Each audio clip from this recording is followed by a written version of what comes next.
अमृतम Tu Vidya Niranjan school lecture 1 standard 10 subject Hindi chapter 10 जीने की कला।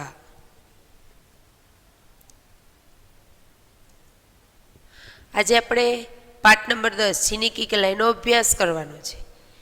બરાબર, એના કવિ પાઠના કવિ છે મૌલાના અબુલ કલામ આઝાદ,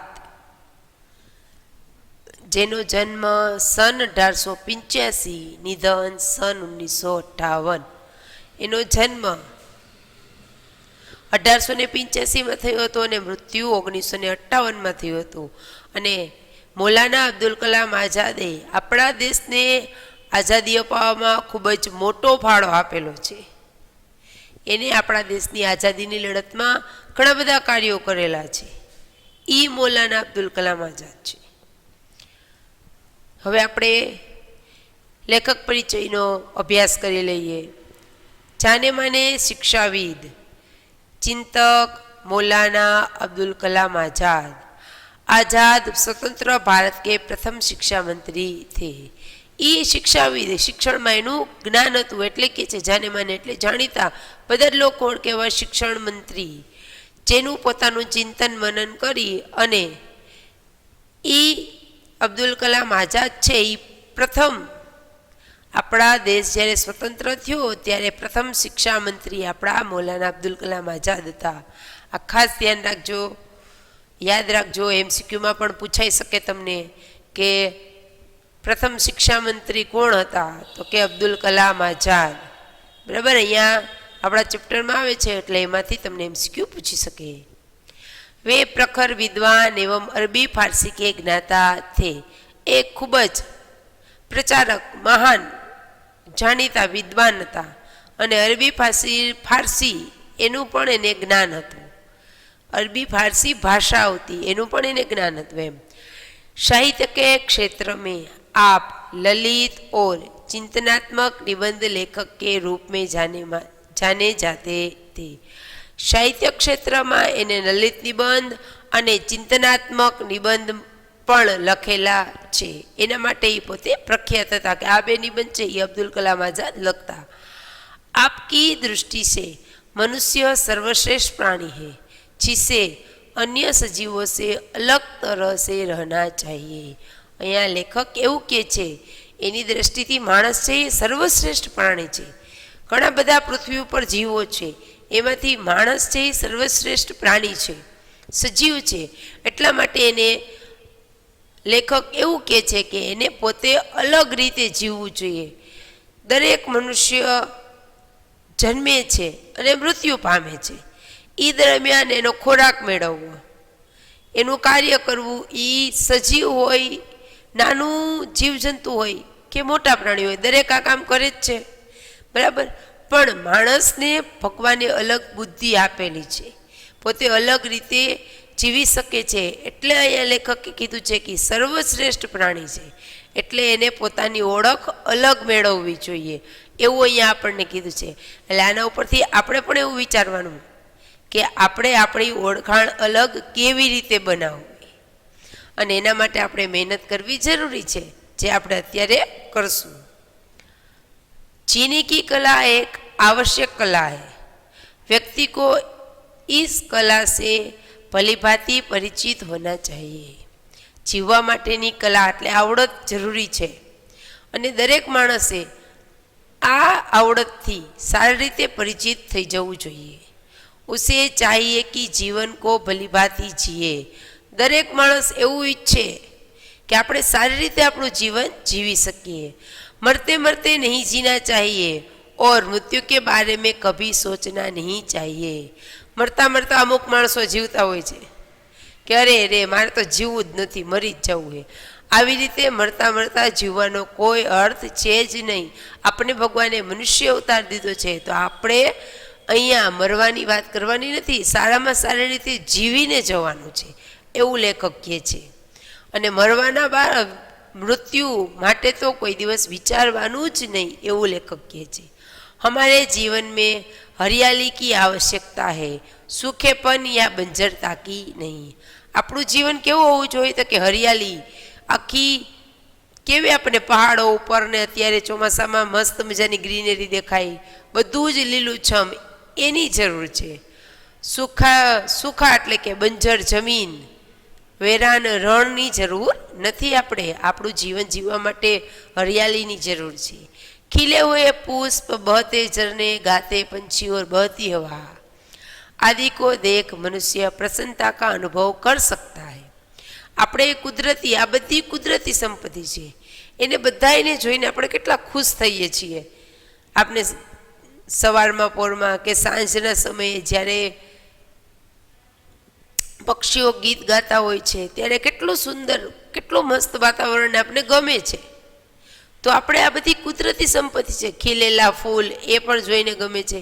તો આ બધામાંથી આપણે ખુશ થવાનું છે, પ્રસન્ન રહેવાનું. એ બધા જેટલા પ્રસન્ન રહીએ છીએ એની જેમ આપણે પ્રસન્ન રહેતા શીખવાનું છે, એ અનુભવ કરવાનો છે. वस्तु तो हमारे धर्म दर्शन और अध्यात्म के गहन दर्शन ने मनुष्य को अनावश्यक गंभीर और पृथ्वी बना दिया है.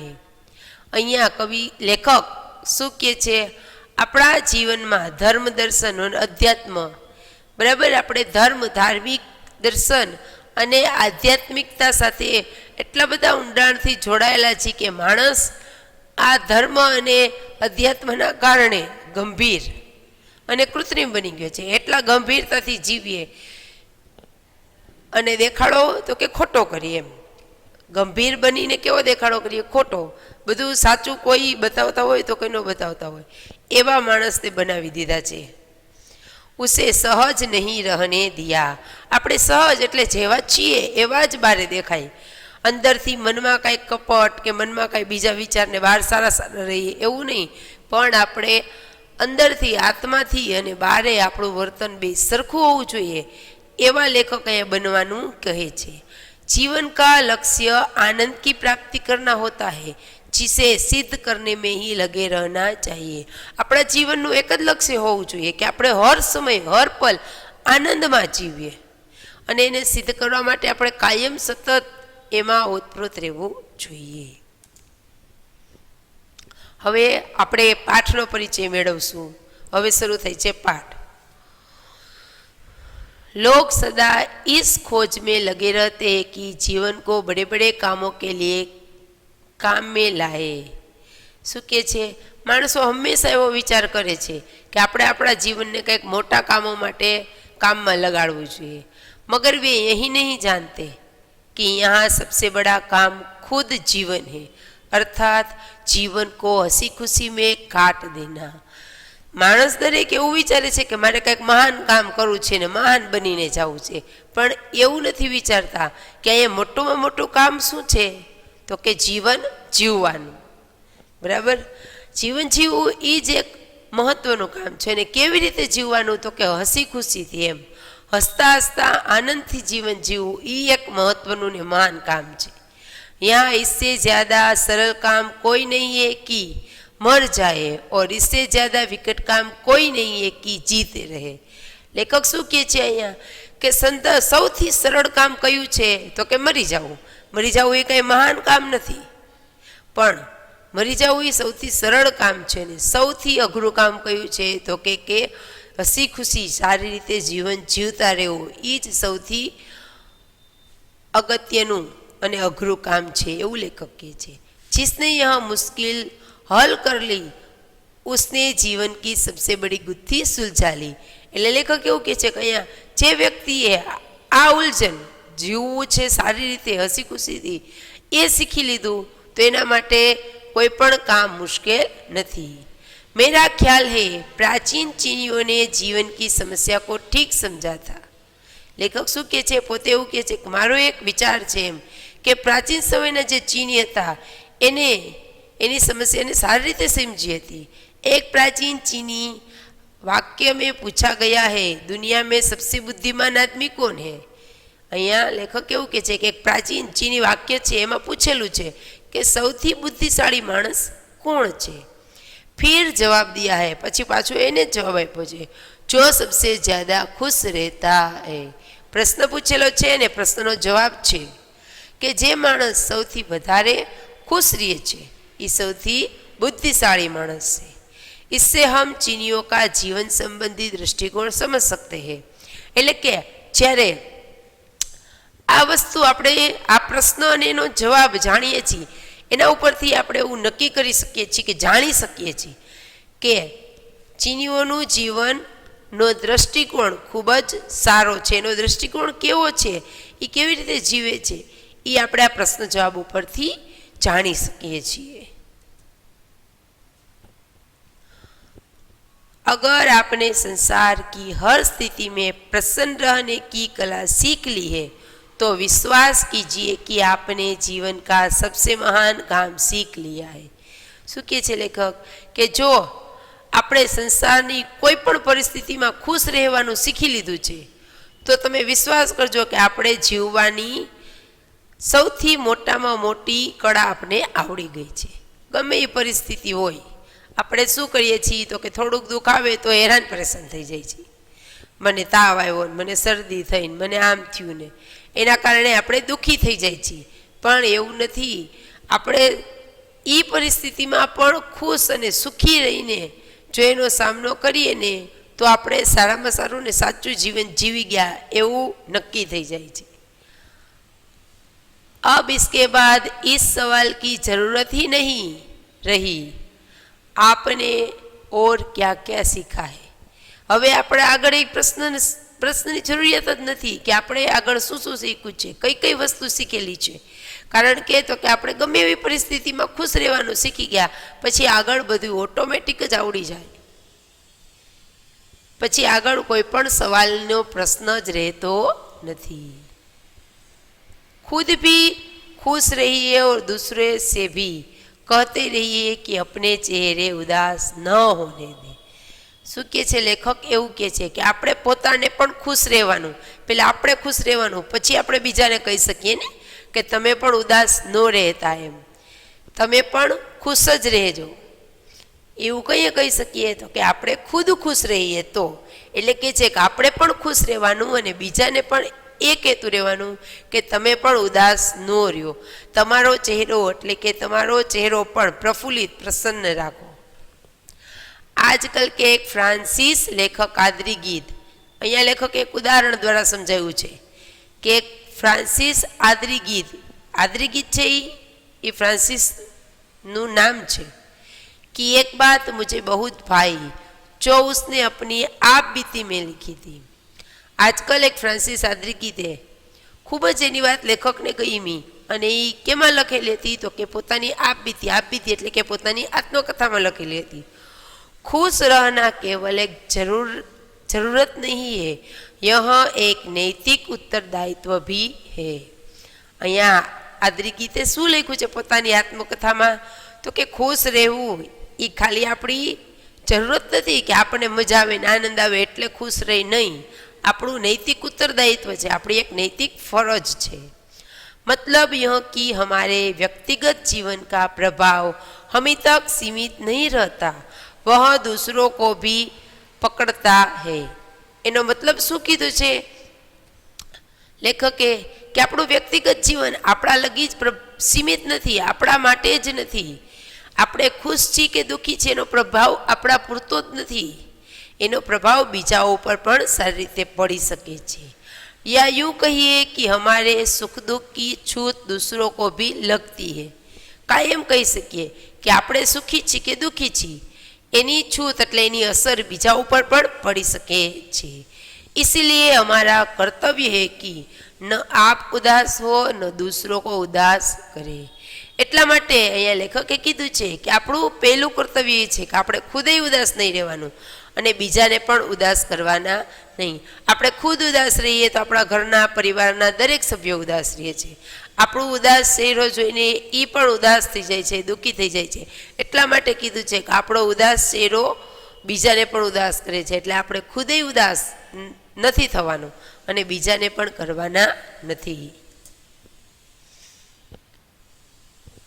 हमारा जीवन एक शीशा घर है, यहाँ हर चेहरे का प्रतिबिंब एक ही समय में सैकड़ों शीशों पर पड़ता है।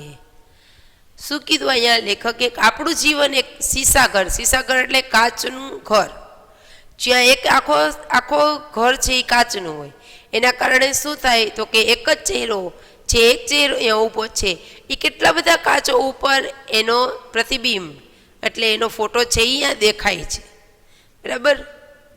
अगर एक चेहरे पर भी छाया आ गई तो वह छाया सैकड़ों चेहरों पर छा जाएगी। આપણું જીવન સીસાઘર જેવું કીધું છે એટલે કે આપણું એકનું પ્રતિબિંબ કેટલા બધા લોકોના જીવન ઉપર પડે છે। જો આપણા એક ચહેરા ઉપર એટલે કે આપણા એક જ મોઢા ઉપર જ્યારે ઉદાસી થઈ જાય છે, આપણે ઉદાસ થઈ જાય છે, તો આપણે જોઈને કેટલા બધા લોકો છે એ ઉદાસ થઈ જાય છે। એટલે આપણું જીવન સીસાઘર જેવું કીધું છે। हम में से किसी आदमी का जीवन उसकी अपनी व्यक्तिगत जायदाद नहीं है। શું કહે છે લેખક કે આપણું જીવન છે આપણું કોઈ પણનું જીવન છે આપણી પોતાની ખુદની જાયદાદ, આપણી પોતાની ખુદની સંપત્તિ નથી। હમ આદમી પૂર્ણ સંગ્રહ કા અંશ है। આપણે બધા એક પૂર્ણ સંગ્રહ, એક પૂરા સંગ્રહનો અંશ છીએ। दरिया में एक लहर अकेली उठती है मगर उस एक ही लहर से अनगिनत लहरें बन जाती है। दरियो छे, समुद्र छे, एमां एक ज लहर एटले एक ज मोजो आवे छे, पण ए एक मोजानी मांथी केटला बधा मोजाओ बनी जाय छे। यहाँ हमारी कोई बात भी सिर्फ हमारी नहीं है। हम जो कुछ अपने लिए करते हैं उसमें भी दूसरों का भाग होता है। એટલે એ કહે છે કે જેમ સમુદ્રમાં એક લહેરમાંથી અનેક લહેરો બની જાય છે, એક મોજામાંથી અથડાવાથી બીજા સામે કેટલાય મોજા બની જાય છે, એવી જ રીતે આપણું જીવન ખાલી આપણું એકનું જ નથી।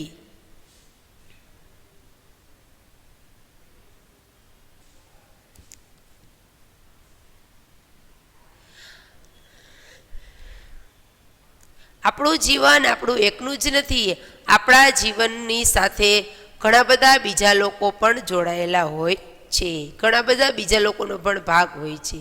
हमारी कोई खुशी भी हमें खुश नहीं कर सकेगी अगर हमारे चारों तरफ उदास चेहरे जमा हो जाएंगे। શું કે છે આપણા ઘરમાં કે આપણા અંદર ગમે એટલો ખુશી કે આનંદ હોય છે, એ આપણે खुश અને આનંદિત ન કરી શકે। શા માટે તો કે આજુબાજુમાં જે બધા લોકો છે એ બધા જ લોકો ઉદાસ છે, નિરાશ છે, તો આપણે પણ खुश થઈ શકીએ નહીં। हम खुद खुश रहकर दूसरों को खुश करते हैं और दूसरों को देखकर खुद खुश होने लगते हैं। શું કહે છે લેખક, આપણે પોતે ખુદ જ ખુશ રહીને બીજાને ખુશ કરી શકીએ છીએ, એવી જ રીતે બીજા કોઈને ખુશ જોઈને આપણે ખુદ પણ ખુશ થઈ શકીએ છીએ। यह अजीब बात है कि धर्म, फिलॉसफी और सदाचार तीनों ने जीवन की समस्या हल करनी चाहिए और तीनों में खुद जीवन के विरुद्ध भाव उत्पन्न हो गया। આ એક ખૂબ જ અજીબ વિચારવા જેવી વાત છે કે ધર્મ, જે આપણે જાણીએ છીએ ધર્મ આપણે સારા ને ખરાબનું જ્ઞાન કરાવે, ફિલોસોફી એટલે કે દર્શન શાસ્ત્ર જે ખૂબ જ પુરાણ પ્રાચીન સમયથી ચાલ્યું આવે છે, અને સદાચાર સારા વિચાર, સારા કાર્ય, આ ત્રણેય વસ્તુ એવી છે, આ ત્રણેય મળીને લોકોના જીવનની સમસ્યા દૂર કરવાનું વિચાર્યું, પણ આ ત્રણેય ધર્મ, ફિલોસોફી અને સદાચાર એ પોતે ખુદ જ જીવનના વિરુદ્ધ ભાવ ઉત્પન્ન કરવા લાગી ગયા। એટલે કે એ ત્રણેય જ સારું કાર્ય કરવા ગયા, પણ એ પોતે જ જીવન જીવવાની એટલે કે હસવાની બદલે ગંભીર ભાવ ઉત્પન્ન કરી દીધો। इसीलिए लोग समझते हैं कि कोई आदमी जितना ज़्यादा बुझादिल और सूखा चेहरा लेकर फिरे वह उतना ही ज़्यादा धार्मिक, फिलॉसफर और सदाचारी है। એટલા માટે લોકો એવું માને છે કે જે લોકો બહુ ગંભીર રહેતા હોય અને કોઈ સાથે વાતચીત ન કરતા હોય, પોતાની અંદર જ વિચાર કરતા હોય, આવા લોકો કેવા હોય તો કે આવા લોકો જેટલા બહુ જ ગંભીર ને એવા હોય ને એવા લોકો તો કે એ ખૂબ જ ધાર્મિક, ફિલોસોફર અને સદાચારી માણસ હોય, એવું લોકો વિચારવા માંડ્યા। मानो ज्ञान और पवित्रता दोनों के लिए दुख का जीवन अनिवार्य हो गया है। हूँ के अँ लेखक के एवं विचारवा एवं लगे छे मने के ज्ञान मेळववुं होय ने आपणे पवित्र बनवुं होय, आ बंने माटे દુઃખ આપણે જીવનમાં લાવવું અનિવાર્ય છે. જો આપણા જીવનમાં દુઃખ ન હોય તો આપણે જ્ઞાન મેળવી શકીએ નહીં. પણ આ ખ્યાલ ખોટો છે. यह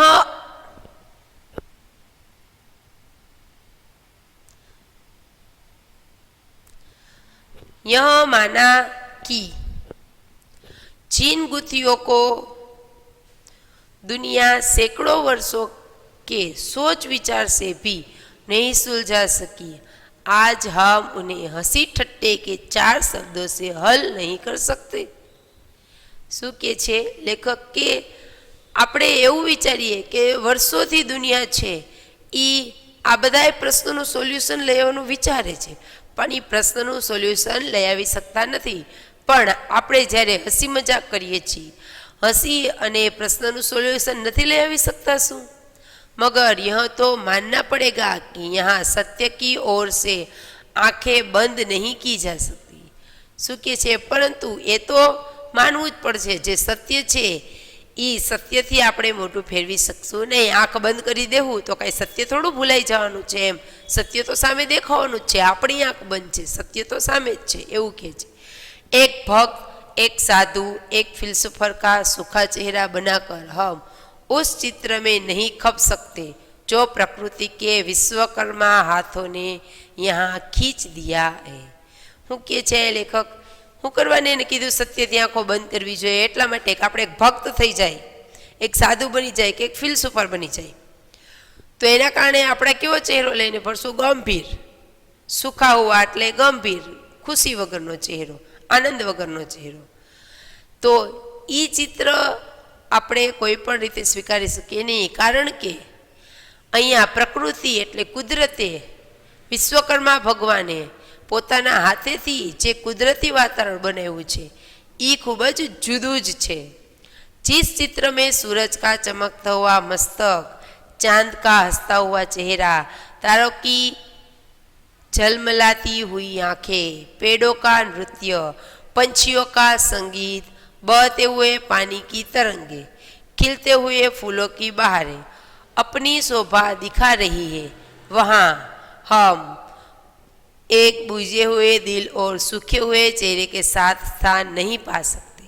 जो आगळ कीधुं ने के फिलसुफर बनी जाइए अने केवा थई जाइए तो आपणे नहीं चाली. शा माटे? तो के विश्वकर्मा भगवाने कुदरत केवुं बनाव्युं छे तो के सरस मजानो चमकतो एकदम प्रज्वलित प्रकाश पाथरतो पृथ्वी पर सूरज, पछी खूब ज हसतो. આપણે ચંદ્રને જોઈએ તો આપણને ખૂબ જ આનંદ આવે, એટલે કે છે હસતા હુવા ચાંદ. ચાંદનું મોઢું પણ ખૂબ જ હસતું છે. તારા, આકાશમાં તારા જોઈએ છીએ તો એ પણ આપણને ખૂબ જ ગમે છે. વૃક્ષ છે, વૃક્ષ એ પણ જંગલમાં પવનથી હલતા હોય તો એ દ્રશ્ય પણ આપણને ગમે છે. પક્ષીઓ સવારમાં સાંજે ગીત ગાતા હોય તો એ પણ દ્રશ્ય આપણને ગમે છે. પાણીના ઝરણા, નદીઓ, સમુદ્રો આ બધી કુદરતી સંપત્તિ છે. बराबर. ये दरेक कुदरती संपत्ति आ पृथ्वी पर आनंदनो भाव उत्पन्न करे छे, आपने खुशीनो भाव आपे छे. तो ए ज पृथ्वी पर आपणे केवी रीते निराश थईने आपणे स्थान मेळवी सकीए? ए ज पृथ्वी पर आपणे रहेवुं छे तो आपणे निराश थईने, उदास थईने ए पृथ्वी पर केवी रीते रही सकीए? ज्यारे भगवाने ज आपणने खुश रहेवानुं घणा बधा प्रकृतिना तत्वो आपेला छे. तो प्रकृति की इस रूप सभा में तो वही जीवन सज सकता है जो अपने वक्ष में दमकता हुआ दिल और चेहरे पर चमकती हुई आंखें रखता हो, और जो चांदनी में चांद की तरह निखर कर, तारों की छां में तारों की तरह चमक कर, फूलों की क्यारी में फूलों की तरह खिलकर अपना स्थान ले सकता हो. अहींया लेखक शुं कहे छे के आ प्रकृति, आटलुं बधुं कुदरती दृश्य, आटलुं कुदरती सौंदर्य छे, एमां कोण व्यक्ति जीवी शके? तो के जे व्यक्ति, वक्ष एटले पोतानी छाती, पोतानी छाती अंदर दमकता हुआ दिल, एटले के पोतानी छाती अंदर जे दिल धड़के छे ए हृदयमां ते खूब ज चमकती हुई आंखें रखता हो, एनी आंखों में आनंद होय, એના ચહેરામાં ચાંદની જેવી તેજસ્વીતા હોય, તારા જેવી એની અંદર ચમક હોય, અને ફૂલોની ક્યારી, ફૂલો જ્યારે ખીલેલા હોય છે તો એ કેટલું સુંદર વાતાવરણ હોય છે. એ જોઈને પોતે જો આનંદિત થઈ શકે, જેવી રીતે કુદરતી સંપત્તિ છે, કુદરતી વાતાવરણ છે એ એકદમ પ્રફુલ્લિત રહે છે, એવી જ રીતે માણસની અંદર રહેલું મન આટલું પ્રફુલ્લિત રહી શકે ને તો જ એ વ્યક્તિ આ પૃથ્વી ઉપર સારી રીતે જીવવાનું સ્થાન મેળવી શકે, એવું અહીંયા લેખક કહે છે. એટલા માટે અહીંયા લેખકે આપણે જીવવાની કલા શીખડાવી છે કે આપણું જીવન આપણે કેવી રીતે જીવવું જોઈએ. ખૂબ જ આનંદથી, પ્રફુલ્લિતતાથી, આપણું મન પ્રસન્ન રાખીને, દુઃખી કે ઉદાસ થઈને નહીં, એવું અહીંયા લેખકે કીધેલું છે. અહીંયા આપણો પાઠ પૂરો થાય છે. અસ્તુ. Thank you.